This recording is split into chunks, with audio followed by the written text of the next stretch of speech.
हिंदू हैं और उनसे हमारा एक रिश्ता है, प्रेम का, भाईचारे का रिश्ता। चाहे वो हमारे अपने घर वाले हों, पड़ोसी, रिश्तेदार या दोस्त हों, ऑफिस में काम करने वाले हों इत्यादि, कहीं ना कहीं हमारा एक उठना बैठना होता है उनके साथ।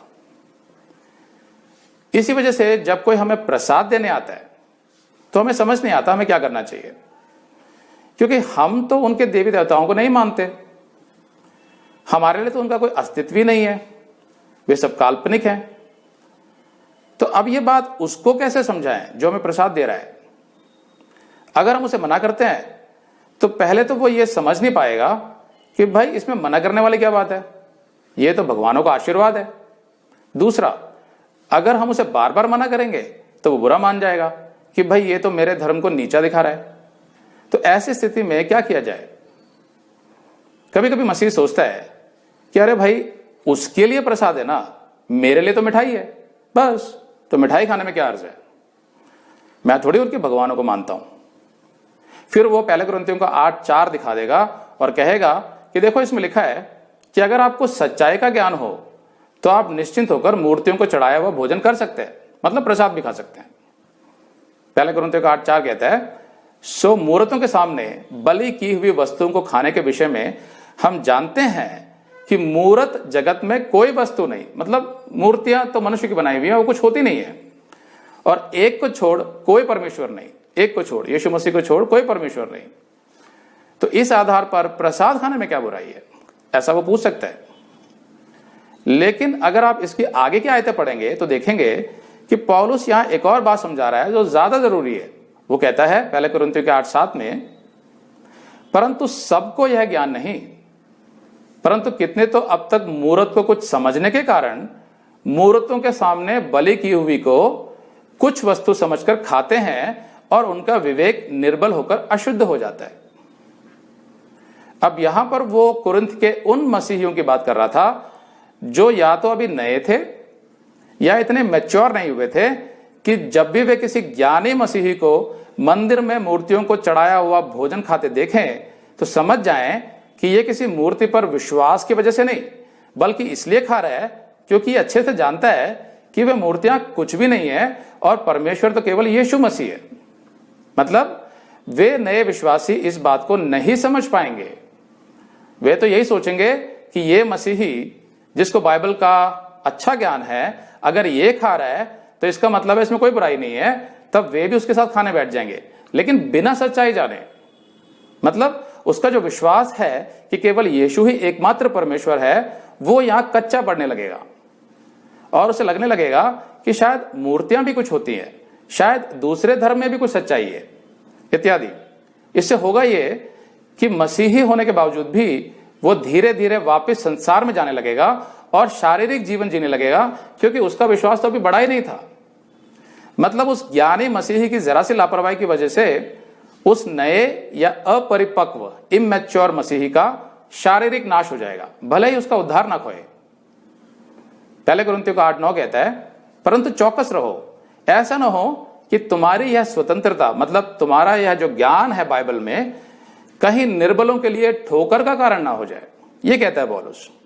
अच्छा तो ये रहेगा कि वो ज्ञानी मसीही किसी नए मसीही के सामने मूर्तियों को चढ़ाया हुआ भोजन या प्रसाद ना खाए। ठीक इसी तरह अगर आप अपने किसी दोस्त या रिश्तेदार जो अन्य धर्म से हो उसका दिया हुआ प्रसाद खा लेते हैं तो उसको कभी यह समझ नहीं आएगा कि यीशु मसीह में और उसके धर्म में क्या अंतर है।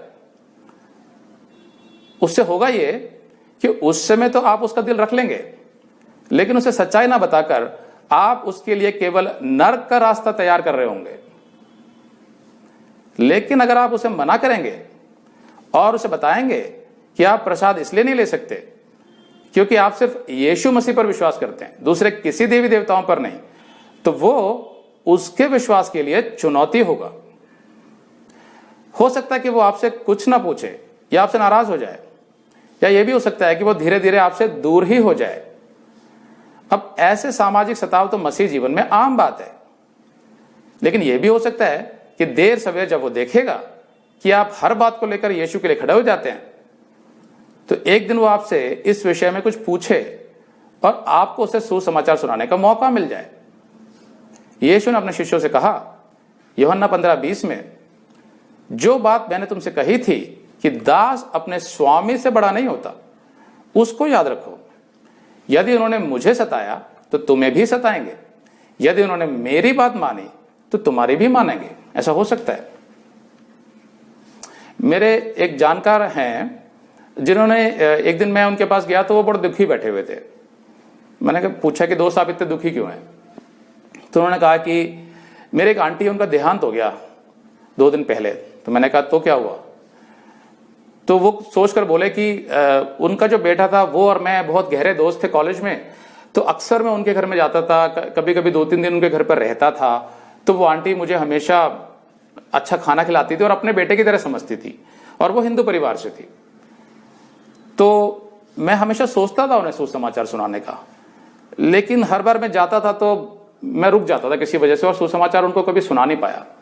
और जब मुझे पता चला कि अभी 2 दिन पहले वो गुजर गई तो मुझे बड़ा गिल्टी फील हो रहा है कि मैंने उन्हें सुसमाचार क्यों नहीं सुनाया। तो मैंने कहा दोस्त, है तो बड़े दुख की बात है कि आपने सुसमाचार नहीं सुनाया, क्योंकि परमेश्वर ने शायद आप ही को रखा था वहां पर उनको सुसमाचार सुनाने के लिए। लेकिन फिर भी निराश ना होए, क्योंकि परमेश्वर सबको बहुत से मौके देता है। सिर्फ आप ही एक दास नहीं है यीशु के, कहीं ना कहीं उनके जीवन में दूसरे दास भी आए होंगे, यीशु के बारे में बहुत जगह से उनको पता चला होगा। लेकिन ये आपके लिए एक सबक जरूर है कि आप उन मौकों को छोड़ते मत रहिए। जब भी मौका मिले अपने प्रियजनों को सुसमाचार जरूर सुनाइए।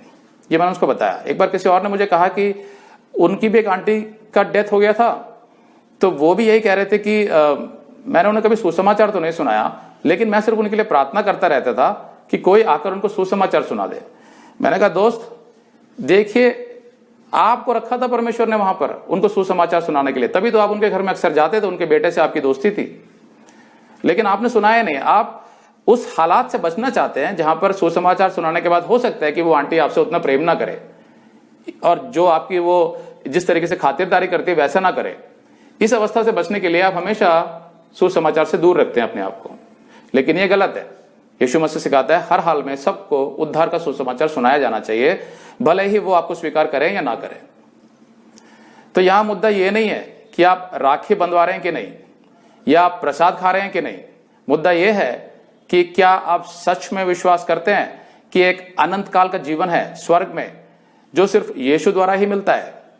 क्या आप उस बहन से जो आपको राखी बांध रही है, या वो भाई जो आपसे राखी बंधवा रहा है, उससे इतना प्रेम करते हैं कि आप उसे ये सच्चाई बताना चाहेंगे ताकि उनका जीवन भी बच सके?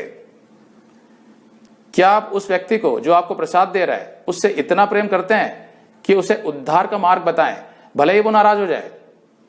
या आपका प्रेम सिर्फ ऊपरी है, जो केवल इस संसार के लिए है, भले ही आपके सगे संबंधी मृत्यु के बाद नरक चले जाएं? ऐसा तो नहीं होना चाहिए। इसलिए जरूरी है कि आप हर उस मौके की तलाश में रहें जहां आप उन्हें सुसमाचार सुना सकें। यीशु ने कहा मत्ती 10:32 में, जो कोई मनुष्यों के सामने मुझे मान लेगा उसे मैं भी अपने स्वर्गीय पिता के सामने मान लूंगा, पर जो कोई मनुष्यों के सामने मेरा इनकार करेगा उसे मैं भी अपने स्वर्गीय पिता के सामने इनकार करूंगा। तो इन आयतों में उद्धार होने की बात नहीं हो रही है, लेकिन जब आप स्वर्ग में पिता के सामने पहुंचेंगे तो आपको कोई प्रतिफल नहीं दिया जाएगा, नो रिवॉर्ड्स। पौलुस कहता है 2 कुरिन्थियों के 5:14 में, क्योंकि मसीह का प्रेम हमें विवश कर देता है। किस काम के लिए विवश कर देता है मसीह का प्रेम? सुसमाचार सुनाने के लिए। तो क्या यीशु का प्रेम आपको विवश करता है उनको सुसमाचार सुनाने के लिए जिनसे आप बहुत प्रेम करते हैं? या आप टेंशन वाली सिचुएशन और झगड़ों से बचने के लिए जीवन भर किसी को सुसमाचार नहीं सुनाएंगे? यह फैसला तो आपको करना है। एक बार हमारे किसी दर्शक ने कमेंट बॉक्स में किसी दूसरे दर्शक के इसी सवाल के जवाब में लिखा था कि जब भी कोई आपको प्रसाद दे तो आप उसे यह कह सकते हैं कि भाई जैसे आपके धर्म में मांस खाना है मना है, वैसे ही हमारे धर्म में प्रसाद खाना मना है। लेकिन मैं समझता हूं कि यह जवाब आपको शायद उस सिचुएशन से तो बचा लेगा, लेकिन फिर भी बेहतर तो यही होगा कि आप उसे सच बताएं कि आप प्रसाद क्यों नहीं खा सकते। पहले तो आप उसे यह कह सकते हैं कि देखिए मेरा फेथ, मेरा विश्वास मुझे अनुमति नहीं दे रहा है, my faith doesn't allow me. लेकिन उसके बाद भी अगर वो आपको कुछ भी कहकर प्रसाद देने की कोशिश करे तो आप उससे कह सकते हैं कि दोस्त, मैं ये प्रसाद नहीं खा सकता क्योंकि मैं सिर्फ यीशु मसीह पर विश्वास करता हूं, किसी अन्य देवी देवताओं पर नहीं। और बाइबल मुझे स्पष्ट रूप से सिखाती है कि यीशु के सिवा इस जगत का कोई दूसरा परमेश्वर नहीं है। उसके बाद जो भी हो वो आप प्रभु पर छोड़ दीजिए। याद रखिए, जब भी आप यीशु की गवाही दे रहे होते हैं तो यीशु आपके साथ होता है, जैसा उसने मत्ती 28:19 से 20 में अपने शिष्यों से वादा किया। इसलिए तुम जाकर सब जातियों के लोगों को चेला बनाओ और उन्हें पिता और पुत्र और पवित्र आत्मा के नाम से बपतिस्मा दो, और उन्हें सब बातें जो मैंने तुम्हें आज्ञा दी है मानना सिखाओ, और देखो मैं जगत के अंत तक सदैव तुम्हारे संग हूं।